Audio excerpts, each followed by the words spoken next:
Olá a todos. Olá, Cláudio. Tudo bem? Salve, João. Tudo bom? Tudo certo. Então, estamos aqui mais uma edição desse nosso bate-papo aqui na RR, com essa facílima tarefa de discutir o momento político e econômico do Brasil, aí nessa transição, as coisas não param de acontecer, ao mesmo tempo a gente tem a sensação de que não muda o cenário, né? Mas vamos trazer aí algumas discussões que estão muito em pauta e que o RR tem antecipado, né? Começando, acho que a que está mais aí na boca de todo mundo, está mais mobilizando todos os agentes econômicos, políticos, que é a questão da PEC da transição. O RR trouxe semana passada a informação de que havia possibilidade de que fosse apresentada uma PEC em torno de 70 bilhões de reais, por aí, um pouco para cima, um pouco para baixo, associada a um anúncio do Haddad como ministro da Fazenda. Quer dizer, né, você baixaria esse valor, de certa forma, para dar uma legitimidade inicial para o Haddad, que é visto como um nome muito de esquerda, muito do PT. Foi essa a percepção inicial do mercado, né, a tensão que foi gerada pela possibilidade de vir o nome dele. E o RR levantou essa bola. E essas duas possibilidades, não necessariamente conjugadas, em alguns casos sim, mas isso foi mais uma pegada do RR, mas essas duas possibilidades, tanto da PEC mais baixa, num valor mais baixo, né? Chegamos a falar aqui brincando antes da PECzinha, né? Essa PEC no valor mais baixo, como o Haddad, como principal candidato ao Ministério da Fazenda, tem crescido e tem aparecido cada vez mais, né? Ele vai aparecendo cada vez mais como um favorito, embora isso possa mudar, e tudo indica que não vai ser anunciado agora. E essa possibilidade de uma PEC menor, embora não tenha vindo nenhum sinal do governo, também está proliferando, virou um alvo até de pressões de vários agentes. Começou a aparecer economistas que lançaram propostas já com esse sentido. Agora o senador Alessandro Vieira, né, do PSDB, que também apresentou, protocolou uma PEC basicamente muito parecida com o que o RR antecipou. Cláudio, como é que você está vendo esse movimento? Você acha que você está vendo isso como uma possibilidade concreta ou são mais pressões externas ao PT para tentar trazer concessões aí nesse jogo? Tem um pouco de força centrífuga para dentro. A gente trouxe essa informação na sexta-feira à tarde para os assinantes do RR da possibilidade dessa PECzinha, ou seja, de um valor de 70 bi, algo em torno de 70 bi, que basicamente envolveria apenas o Bolsa Família. E a informação que corria no mercado na sexta-feira à tarde já trazia uma vinculação desse novo valor a uma possível indicação do Haddad para a Fazenda. E aí você consegue enxergar um nexo nesse momento de especulações frenéticas, de rumores para lá e para cá, de tentativas de criar fatos ou de descriar fatos, de criar versões e de descriar versões, faz um sentido na seguinte linha de raciocínio. O governo Lula, pelo menos nesse momento de transição, vai precisar criar aí um sistema de pesos e contrapesos de expectativas. Um nome, o anúncio de um nome, digamos assim, de um economista com um perfil mais de centro ou mais liberal, como são os nomes que colaboraram no programa econômico que hoje tem colaborado na transição, caso especificamente do Pércio Arida, cotado para ministro da Fazenda. Um nome como o do Pércio já seria por si só, digamos assim, um calmante para o mercado e até abriria espaço daria um pouco mais de manobra, uma margem de manobra maior para medidas não tão rígidas do ponto de vista fiscal.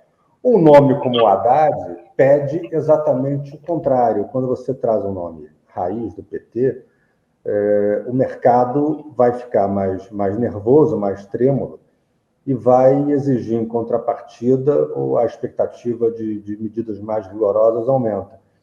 Então, nesse sistema de peso e contrapeso, essa PEC, ainda que diretamente não seja essa, não haja uma vinculação direta, explícita, mas funcionaria como uma regulagem de termostato. Você teria uma PEC com valor muito menor, ou seja, um furo atual, no teto atual, muito menor, até que você possa, ao longo de 2023, criar um novo arcabouço fiscal que passaria a valer a partir de 2024.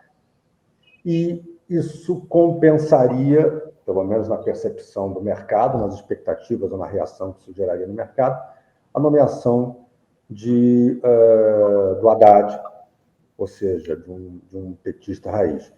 Então, tem essa troca de temperatura, e a gente antecipou essa informação da PEC de 70 bilhões na sexta-feira, e, como você disse, ao longo do final de semana e para hoje, surge a possibilidade do senador Alessandro Vieira apresentar uma proposta nesse sentido, com esse valor. Imagina-se que no momento que a gente está aqui conversando e gravando, e nas próximas horas, ou mais tardar 24 a 48 horas, esse texto e essa PEC possa ser apresentado. Mas tudo hoje um pouco gira em torno desse assunto e, logicamente, de forma perpendicular às declarações que vêm sendo dadas e que saem de membros da equipe de transição e de pessoas mais próximas do presidente eleito Lula.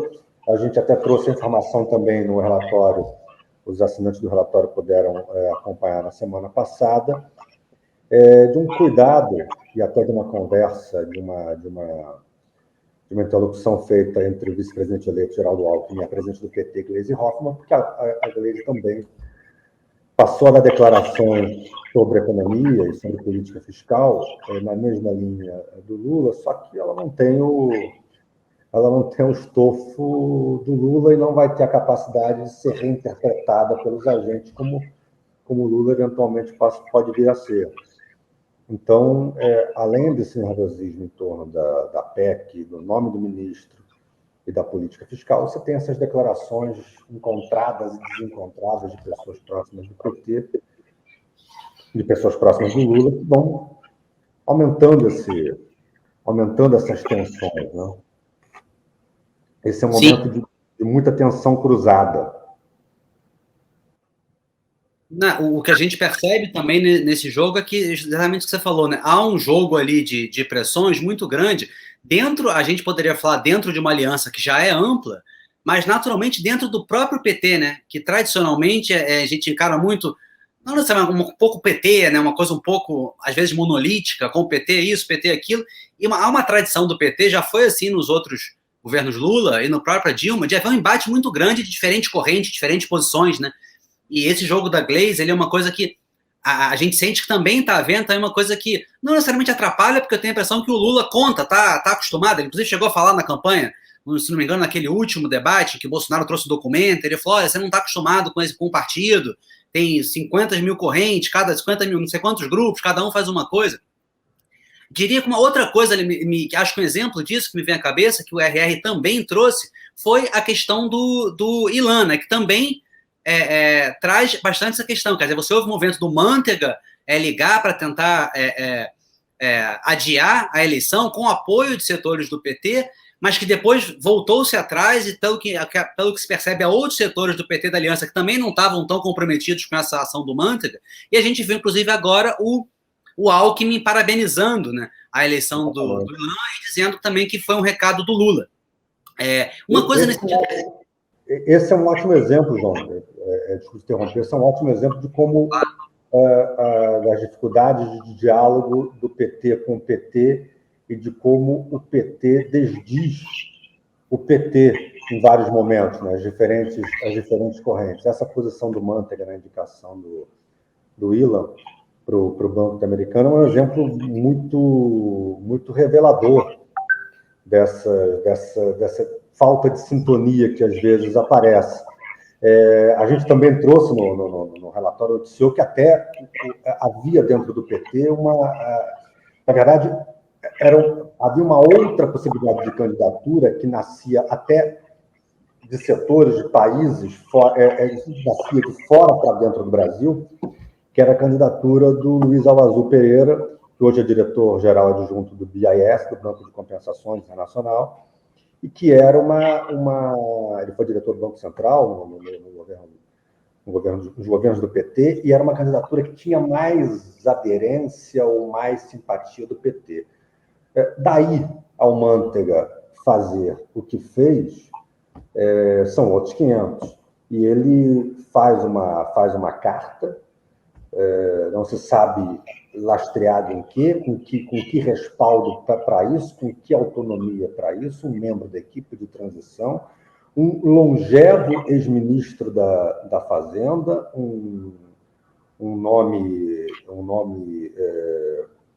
tradicional, um economista tradicional do PT, toma uma atitude dessa e gera uma crise no momento em que menos a equipe de transição, que menos o presidente eleito precisa é gerar esse tipo de crise.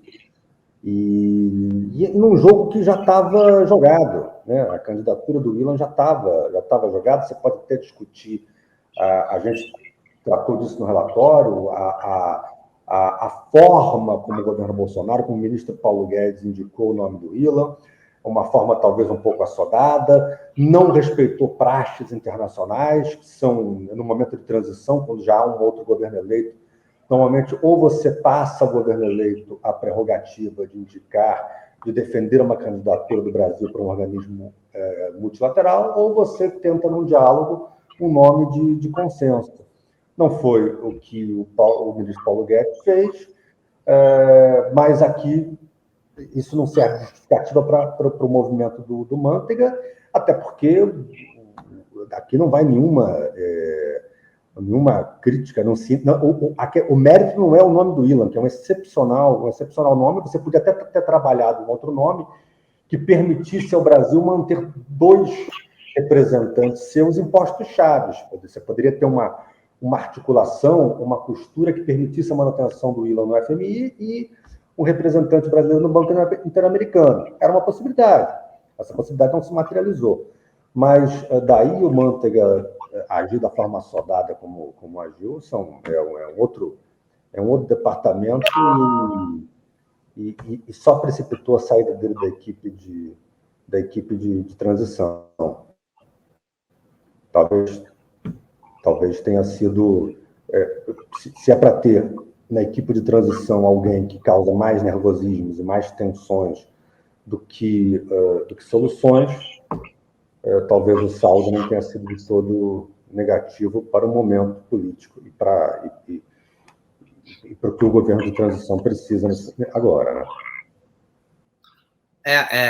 E foi uma tempestade perfeita, né, justamente naquele momento, né? Porque houve declarações do Lula, houve apresentação da PET com valores importantes, e houve a questão do Willan, que talvez tenha sido a mais concreta de todas, né? Porque as outras duas, mais que se falasse, não estavam tão fora do radar assim, mas a ação do Mantega, da maneira que foi, coroou a questão, né? Agora, ainda tratando essas duas questões, isso também revela muito esse movimento pendular que não é muito surpreendente da parte do PT e do próprio Lula, né?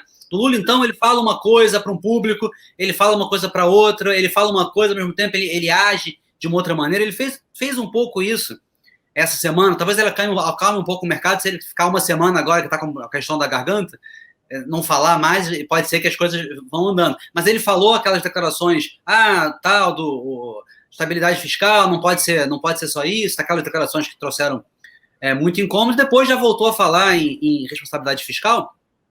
Eu digo isso no sentido de que você mencionou que quanto mais petista, vamos dizer assim, for o nome da Fazenda, mais ele vai ter que fazer concessões. E aí eu fico pensando se o que a gente tem visto é que não é tanto só o valor da PEC, que pode ser negociado, todo que no fundo inclui muita coisa, mas vamos dizer, se a gente puser aí uns 100 bilhões, 120 bilhões, inclui muita coisa dentro do fundamental, né? Porque dentro desses 70 fica muita coisa de fora em relação ao que o próprio Bolsonaro pensaria. Ou vai sair os 150 para as crianças, ou vai sair, no caso do Bolsa Família, ou vai sair investimento em infraestrutura. Então você poderia chegar numa conta mais alta. Mas o fato de que não há nenhuma sinalização de política econômica, nem de política fiscal, e que você começou a ter um temor de uma tomada do PT, e pior ainda, talvez, das alas mais desenvolvimentistas na veia, são vistos como um desenvolvimentismo mais antigo, que aquela ala tomasse conta da política econômica, como foi no caso da Dilma, foi o que talvez tenha entornado o caldo mesmo, né? Nesse sentido, eu te faria um outro questionamento. Você acha que se essa PEC chegar numa conta um pouco mais alta, pode até não ser os 175, mas 120, 130, ou chegar mais próximo ali, e mesmo com o Haddad, ou uma coisa assim, mas se vier uma equipe, o Arida, o Pércio não vier para a Fazenda, mas vier ali para compor os nomes principais da equipe, o Pércio, o André Lara, outros nomes, como foi na gestão Palotti, ou vier planejamento, alguma coisa nessa linha, e mais sinalizações nesse sentido. Você acha que pode haver um meio termo por aí, ou os ânimos estão tão exaltados que tem que haver uma sinalização realmente muito enfática da parte do Lula para se contrapor às preocupações que foram criadas nessas últimas semanas? Esse é um bom ponto. Eu acho que é óbvio que toda a expectativa, e o nome-chave é o ministro da Fazenda. Ele diz quase tudo sobre o que vai, ou ele indica muito as direções que vão ser tomadas. Mas a equipe, o todo, também diz muito sobre para onde o governo vai. E aí talvez seja um outro ponto que esteja sendo discutido no comitê de transição, esteja sendo discutido no entorno do Lula. O timing, não só do anúncio do ministro, mas do anúncio da equipe econômica mesmo, quem vai para as secretarias do Ministério da Fazenda. E aí você poderia ter nesse pacote também, para reusar a mesma expressão, sistema de pesos e contrapesos. Você poderia mexer nas expectativas do mercado, anunciando um ministro do PT, um político, como sempre o Lula, como sempre se diz que é a predileção do Lula, um nome político, mas você pode contrabalançar isso com os demais nomes da equipe econômica. Então, esse é um ponto que está sendo discutido entre os partidos. O timing do anúncio, não só do ministro da Fazenda, você anuncia o ministro da Fazenda separadamente, isoladamente, ou você anuncia no pacote, você faz a escalação da seleção brasileira de uma forma só. Você chama a imprensa e dá se não os 26 convocados, mas dá os principais cargos. Esse é um bom ponto. Mas acho que, principalmente para esses 3, 4 dias, você fez referência ao procedimento ao qual o presidente Lula se meteu no final de semana. O preocupante nesse momento é que o silêncio do Lula abre espaço para que seja ocupado por falas fora de lugar, fora de contexto e tortuosas de outros membros do PT. Esse é o risco para os próximos dias. E é o que mais assusta, né? Eu fico pensando que, indiretamente, o fato até de não só na economia, mas de nenhuma outra área, né? Você vê que já começa a ter esses boatos que sempre acontecem dentro desse ambiente PT, estariam fritando a Tebet, porque ela pediu para anteciparem a economia, o fato de não terem anunciado ainda a Marina, que apesar de ser uma coisa muito indireta, e as nossas indicações são de que deve vir a Marina mesmo, se não para o Ministério, para aquela autoridade climática e tal, mas até isso, nessa busca desenfreada por sinais, né, seria um sinal, né? Porque se a gente pega, por exemplo, a Isabela Teixeira no lugar da Marina, é muito mais um sinal já de um governo para dentro do PT, para dentro dos nomes, muito, né? E a Marina, mal ou bem, seria um sinal para fora, né? Então, realmente há muita falta de indicação, né, de para onde está indo esse governo, até no sentido de um governo mais para fora do PT ou para dentro do PT, né?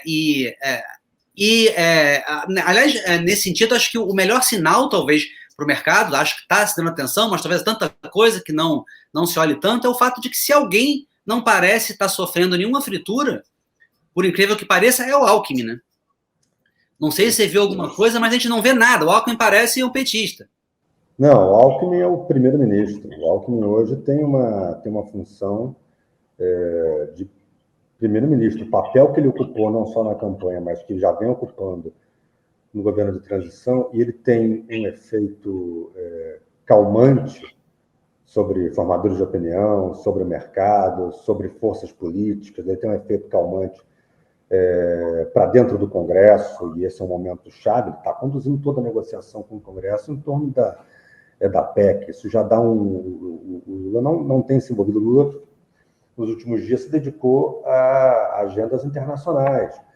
E o Alckmin tem cumprido o papel de grande negociador do governo eleito junto ao Congresso, para dentro do Congresso. Então, esse não tem fritura.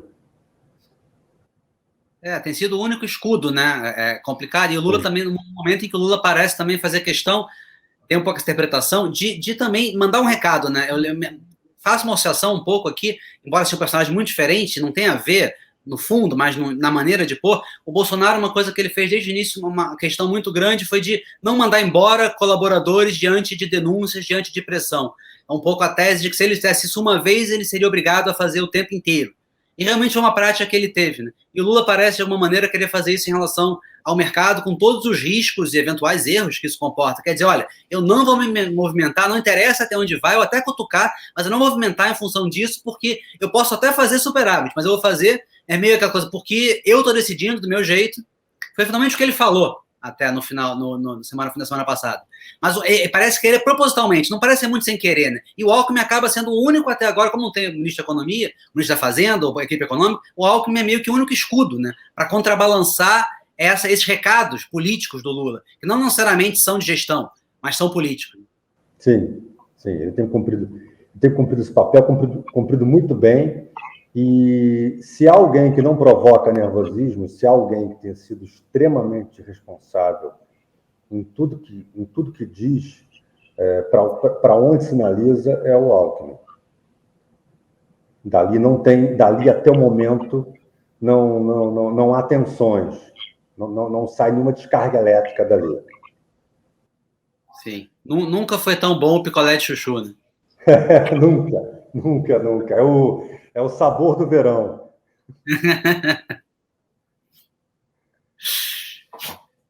Perfeito, Claudio. Então, com essa deixa, né? Acho que vamos nos despedindo aqui até o próximo episódio. Até o próximo episódio, até o próximo papo, e até lá com todas as tensões que o momento propicia. Exatamente. É muito pior que novela, série, que a gente ainda sabe mais ou menos o que vai acontecer. Aqui é tipo... Não tem cenas dos próximos capítulos. Vamos aguardá-las e contá-las no RR, nas próximas edições.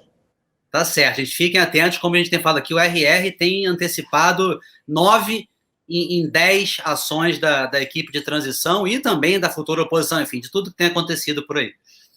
Ficar ligado, Cláudio. Fechado. João, abraço a todos. Até a próxima. Abraço a todos. Até a próxima.